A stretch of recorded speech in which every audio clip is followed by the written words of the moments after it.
Kita dah belajar ukuran memusat dan ukuran serakan. Okay, sekarang ni kegunaan dia. Kegunaan ukuran memusat dan ukuran serakan.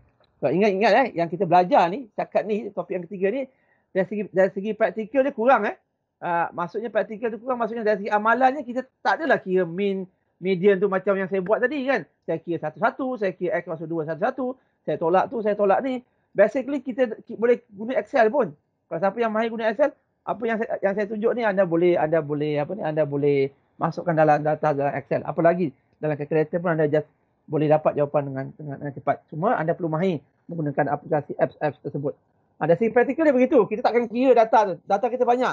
Contoh baca data iPower tadi kan. Tu saya ambil 5. Kalau saya ambil sebulan ada 20 data. Kalau saya ambil setahun, ada lebih kurang beratus-ratus data kan. 52 minggu kali 5. 52 minggu tu awak kena kalau kali 10, awak dah dapat 5,200, lebih kurang 2,000 data lebih dalam masa setahun. Macam mana nak kira? Tak praktikal lah kalau anda kira gunakan kalkulator kan. At least anda kena gunakan Excel. Dalam Excel tu pun anda just copy paste data, Excel akan kirakan. Anda just klik saja button-button. Apalagi kalau anda gunakan apps, aplikasi statistik, lagi mudah. Yang penting kat situ, anda perlu tahu. Bila melihat output, anda perlu tahu kat mana nak tengok mean, kat mana nak tengok median, kat mana nak tengok mode, kat mana nak tengok CMPY, kat mana nak lihat dia punya julat dia. Simbol-simbol tu, nama-nama tu sangat-sangat penting. Kenapa? Dengan hanya berpandukan satu nilai mean dan satu nilai CMPY, itu yang kegunaan dia. Saya hanya perlukan satu ukuran memusat, iaitu dia punya mean dia. Ukuran memusat tu saya perlukan nilai purata dia. Dan saya perlukan sokongan dia. Satu ukuran serakan dia ialah CMPY dia. Cukuplah dua ni. Tak perlu median, tak perlu mode, tak perlu julat. Dua nilai ni. Bagi ukuran memusat, yang paling popular, yang paling top ialah mean. Bila bagi satu kumpulan data, kita kena perlukan CMPY. CMPY ialah ukuran serakan dia. Jadi kat sini antara perkara yang saya nak share dengan bagaimana mean dan CMPY ni kita boleh membantu kita untuk memberi gambaran mengenai satu kumpulan data tanpa kita melihat data tersebut satu persatu. Tanpa kita melihat data mentah dia. Saya hanya perlukan mean dan CMPY. Data mentah tu macam mana? Ni data EcoWorld ni. Ni data mentah, sebahagian dia. Ini saya ambil sikit je. Belum lagi ambil banyak kan. Dan data mentah ni data yang kita ada satu persatu. Kita boleh kira secara tepat. Tapi andaikan kita tak ada data mentah, saya hanya ada nilai mu dan nilai sigma saja. Saya hanya maklumat dilaporkan mean dia begitu, sigma dia begitu dalam laporan. Daripada dua indikator tersebut, daripada dua indikator mu dan sigma ni, saya boleh buat kesimpulan mengenai sesuatu kumpulan data. Saya ada asas untuk membuat kesimpulan. Ini dinamakan salah satu asas yang digunakan untuk membuat kesimpulan. Yang pertama dengan menggunakan peraturan empirical rule. Yang kedua dengan menggunakan teorem Chebyshev. Ini ada dua tiga slang yang awak boleh sebut. Satu peraturan empirical, kedua berdasarkan teorem Chebyshev ni. Okey, jadi apa itu peraturan empirical? Okey, peraturan empirical ni dan teorem Chebyshev ni, okey, ini kita punya titik tolak daripada apa yang kita akan belajar terus nanti, nampak? Daripada memusat, serakan, okey, sekarang kita combine. Kalau taburan tersebut berbentuk loceng dan simetri. Jika taburan tersebut berbentuk loceng dan simetri, macam mana nak tahu dia loceng dan simetri? Salah satu kaedah dia kita dah buat tadi. Tengok mean dia berapa. Adakah mean dia sama dengan median dia sama dengan mode? Kalau kita ada indikator ni, kita gunakan mean, median dan mode, yes. Mean equal to median equal to mode. Dan we can conclude that taburan berbentuk simetri. Tetapi kalau maklumat tak ada, kita tak boleh gunakan, tak boleh buat conclusion tu. Kita perlukan kaedah lain. Sebab tu saya kata ada banyak lagi kaedah nak tentukan taburan tersebut simetri ataupun tidak. Kenapa dia simetri? Kalau taburan tersebut simetri, cukup senang kita nak buat analisis statistik. Kalau taburan kita berbentuk loceng dan simetri, banyak analisis statistik yang mudah yang kita boleh buat. Kalau tak simetri pun boleh, tapi dia punya analisis dia akan jadi lagi sukar sikit. Ada beberapa perkara lagi yang kita perlu adjust, yang kita perlu buat penambahbaikan. Jika data kita berbentuk loceng dan simetri, bell shape loceng ni berbentuk loceng dan simetri, Ini dia loceng dan simetri. Dia berbentuk kepala loceng. Ada 3 perkara ini yang betul, yang benar. 3 perkara ini yang betul, iaitu lebih kurang 68% data, lebih kurang, tak tepat. Dia pun anggaran. Sebab tu dalam statistik pun, statistician pun, ahli statistik pun dia membuat anggaran. Dia tak kata tepat 100%, dianggarkan lebih kurang 68%. Baca ayat satu-satu. Lebih kurang 68%. Apa maksud lebih kurang? Bukan tepat 68%, mungkin terkurang sikit, mungkin terlebih. Dia kata lebih kurang plus minus. Akan bernilai. Data kita lebih kurang 68% akan bernilai antara dalam selang nilai min tolak dengan sigma dan nilai min campur dengan sigma. Ataupun anda boleh tulis begini. 68% dalam selang mu campur tolak sigma. Berapa mu, berapa sigma. 68% lebih kurang. Dan juga lebih kurang 95%. Lagi besar. Tadi yang berapa? 95% dalam selang mu tolak 2 kali sigma dan mu campur 2 kali sigma. Iaitu mu campur tolak 2 sigma. Jadi sigma tu kita kena gandakan. Lepas tu kita tolak, mana tolak campur dengan min. Jadi kita ada 2 nilai. Berapa hingga berapa. Dan hampir keseluruhan. Ada setengah buku dia kata 100%. Ada setengah buku dia kata lebih kurang 99.7%. Lebih kurang 99.7% tu, kalau 100% acceptable tak? Yes, of course acceptable kan. Sebab dia kata pun lebih kurang. Kalau kita nak pakai 99% boleh terima tak? Pun masih boleh diterima. Nama pun dah lebih kurang. Lebih kurang 99.7%. Dalam arti kata lain, hampir keseluruhan data kita dalam selang mu campur tolak ataupun mu tolak 3 sigma dan mu campur 3 sigma. Mu campur tolak 3 sigma. Masukkan 3 nombor ni. 68, 95, 99.7 ataupun 100% dalam kepala anda sekarang. Ingatlah sampai bila bercerita pasal loceng, bila bercerita pasal simetri, 3 perkara ni penting. 3 nombor ni dia adalah formula. 68%, 95%, 99.7% ataupun 100%. 3 nombor dia. Kenapa? Nanti anda akan jumpa. Di topik-topik kita akan pergi balik. Jadi kalau anda dah faham benda ni, dah ingat, dia sangat-sangat membantu anda. Benda dah ada dalam kepala, just nak keluarkan.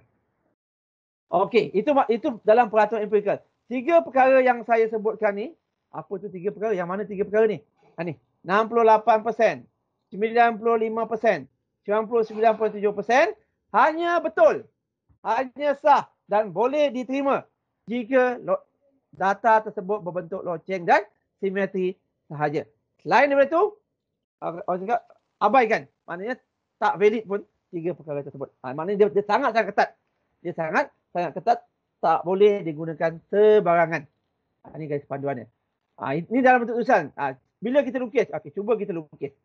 Bila kita lukis, raja kita kalau berbentuk simetri ni dia. Ni kalau yang ini seperti yang dilukis ni saya dah lukis. Belajarlah melukis normal ni. 68% ni dia berada di tengah-tengah. Dia berada di tengah-tengah taburan yang berwarna kuning tu. Begitu juga 95%, begitu juga 99.7%. Dia berada di tengah-tengah. Yang kuning tu 68%. Campur dengan oranye dia jadi 95%. Campur dengan merah keseluruhan. Di kanan dia jadi 99.7% ataupun almost 100%. Dalam lingkungan 3 standard deviation of the mean. Ini dalam bahasa Inggeris ni. Kadang-kadang ditulis 1 standard deviation of the mean. Maksudnya dalam lingkungan campur tolak 1 CMPY. Within 2 standard deviation of the mean. Mean campur tolak 2 CMPY. Within 3 standard deviation of the mean. Mean campur tolak 3 CMPY. Dalam lingkungan. Itu yang dimaksudkan. Kenapa? Dan lagi sekali saya ingatkan, ketiga-tiga taburan data ni, berbentuk simetri, bermaksud mean, median dan mode dia mesti berada di tengah-tengah. Mean, median dan mode dia berada di tengah-tengah taburan tersebut. Tu kita dah lihat pada minggu depan. Okey, contoh. Ni just saya bagi contoh. Contoh. Just, okey. Saya bagi contoh yang lain supaya saya tak nak awak lihat contoh yang sebelum ni pun ada masih boleh gunakan kalau dia simetri lah. Kalau dia tak simetri tak boleh digunakan. Kat sini saya bagi dua info je. Okey, info dia tapi peraturan ni dia berkait dengan populasi. Dia lebih berkait dengan populasi sebab dia gunakan mu dan sigma. Sebab dia bukannya X bar dengan X bukan dengan X bar dan S. X bar dan S, kita ada satu kaedah nanti dalam bentuk sampling nanti. Okey, ini mu dan sigma. Maknanya kita perlukan data populasi. Okey, andaikan katalah saya ada data populasi bagi markah peperiksaan pelajar, katalah taburan markah peperiksaan pelajar berbentuk loceng dan simetri dengan purata 70 CMPY 5. Ini berbentuk populasi. Maksudnya apa? Saya ambil semua pelajar yang pernah mengambil kursus statistik semenjak hari pertama kursus statistik tersebut ditawarkan sampailah katalah semester lepas, saya sebut ada semua data. Saya kira nilai mu untuk semua set, untuk semua kursus, untuk semua program yang mengambil kursus statistik ni di Fakulti Ekonomi. Jadi saya kira saya dapat katalah mu sama dengan 70, sigma sama dengan 5. Saya ada dua info ni saja. Dua info ni saja tanpa saya melihat katalah yang dilaporkan kepada saya ni. Okey. Ni yang dilaporkan saya begini. Ini saya laporan yang saya dapat. Student saya kira dia kata mu sama dengan 70, sigma sama dengan 5. Itu laporan dia. Saya hanya nak laporan. Itu maksudnya laporan. Yang buat analisis itu penyelidik. Janganlah awak minta laporan, awak bagi data tu daripada A sampai Z nak buat apa kan? Dia nak laporan. Laporan mesti direngkaskan. Data tersebut mesti sudah direngkaskan. Macam mana nak ringkaskan data? Kita ada kaedah gambar ajar, kaedah graf. Yang ini kita gunakan kaedah numerical.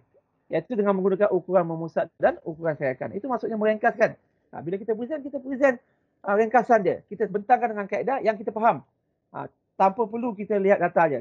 Tujuan kita bila kita buat presentation, kita buat laporan, mereka yang tak pernah melihat data sebenar, dia boleh faham. Seolah-olah macam mereka dah melihat data sebenar tersebut. Itu tujuan dia. Jadi hanya berdasarkan dua information tersebut, mu sama dengan 7, sigma sama dengan 5, saya boleh buat 3 conclusion di bawah ni. Ada 3 conclusion di bawah ni dengan syarat dengan andaian. Dalam ekonomi ni dia ada andaian. Andaian tu maksud belum tentu tepat, tapi kita boleh test kan.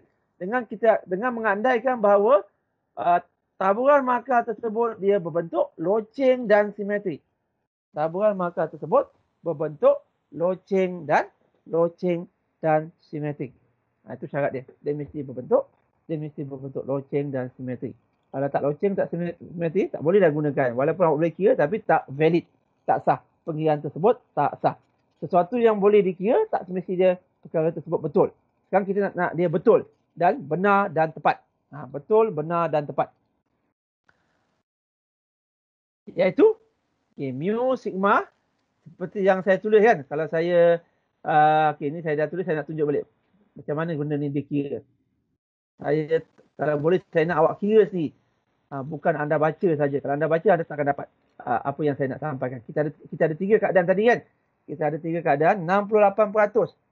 Okey, kita tulis info apa yang ada. Okey, dalam statistik, satu lagi tips saya nak bagi. Setiap nombor-nombor tu awak perlu tukar je nombor. Tukar je simbol. Tadi dah disimbolkan mu sama dengan 70. Tukar mu 70, sigma sama dengan 5. Simetri dan loceng. Okay, ini ada maklumat simetri dan loceng. Okey, kita ada 68% daripada data akan berada dalam selang mu campur tolak sigma.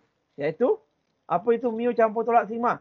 Pertama, 70 tolak 5 sama dengan 65. Satu lagi 70 campur 5 sama dengan 75. Maksudnya apa ni? Data ni data apa ni? Data ni ialah markah pelajar.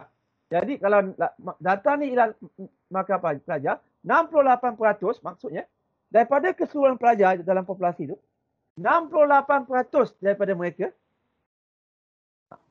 berapa ramai? Bergantung berapa N lah. Kalau N saya 1000, maksudnya 680. Kalau bilangan pelajar saya 10,000, maksudnya 6,800. Itu perkara kedua. Yang saya boleh kata ialah 68% daripada pelajar dalam populasi tersebut mendapat markah antara 65 hingga 75. Ini range dia. Walaupun saya tak lihat data dia. Tapi saya boleh buat conclusion begitu. Kenapa? Sebab dia bersifat simetri dan loceng. Manakala 95% daripada pelajar saya, macam mana keadaan markah dia? Ialah dalam selang mu campur tolak 2 kali sigma. Iaitu 70 tolak 2 darab 5, 10. 70 tolak 10, 60. Satu lagi 70 campur 2/5 juga sama dengan 70 campur 10 sama dengan 80. Seperti yang saya tulis di atas ni. Lebih kurang 95% daripada pelajar dalam populasi tersebut memperolehi markah di antara 60 hingga 80%. 60 hingga 80%. Dalam selang 60 hingga 80%. 95%. Okay, last sekali. Kita ada apa tadi? Hampir 100%. Ataupun lebih kurang 99.7%. Terima kasih. Betul. Mu dalam selang mu campur tolak 3 sigma. Berapa ni? 70 tolak 3 darab 5, 15 sama dengan 55. Satu lagi. 70 campur 15 sama dengan 85. Hampir keseluruhan pelajar saya. Hampir 100%. 99.7%. Saya boleh buat kalkulasi kalau 10,000, 997 orang. Ada 3 orang yang mungkin terkeluar. Jadi hampir 100%. Maka pelajar saya ialah dalam julat ni 55 hingga 85. Jadi saya boleh buat kesimpulan ni tanpa saya melihat data yang sebenar. Tapi ada syarat dia lah. Dia mesti simetri, mesti loceng, mu dia berapa, sigma dia berapa. Kalau mu berubah, sigma berubah, dah tentu conclusion dia juga akan berubah. Okey, ini saya harap anda boleh faham. Bila masa nak gunakan, benda ni dia agak ketat, agak binding sikit dia punya syarat-syarat dia. Sebab dia gunakan mu dan sigma, maknanya untuk populasi, untuk sampel belum tentu boleh. Boleh gunakan, tapi mungkin dia kurang tepat dari keberkesanan. Tertakluk pada nilai mu dan nilai sigma. Jadi maksudnya kalau saya ambil satu raja, sebab cuba kita lukis raja ni kan. Saya nak ambil yang 95% ni. 95%. Okay, cuba kita lukiskan, kita labelkan. Okay, tadi kita tak ada shape. Tak ada shape tu, kena lukis lah. Kalau boleh lukis kan. Setelah saya lukis, jom kita lukis.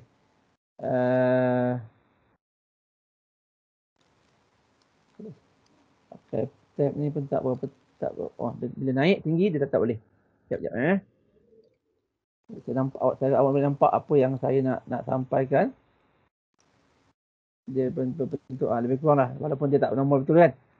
Okey, di tengah-tengah ni ialah nilai mean dia. Mean dia berapa? Mean dia 70. Saya ambil 95%. 68, 99.7 sama kaedah dia. Saya kata apa tadi? 95% antara 60 dan 80. 60 mesti di bawah 70. Kat sini kan? 60 dan 80.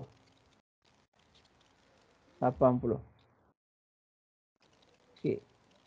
Yang kawasan yang hijau ni 95%.